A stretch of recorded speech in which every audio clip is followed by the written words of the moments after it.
في مثل هذا اليوم من عام 1914 أعلنت ألمانيا الحرب على روسيا أثناء الحرب العالمية الأولى.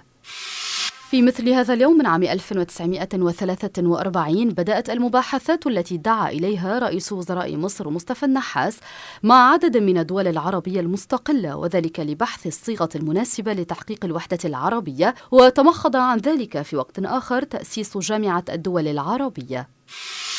في مثل هذا اليوم من عام 1996 عثرت إسرائيل على جثة الجندي إيلان سعدون بعد أن اختطفه مقاومون من حركة حماس عام 1989.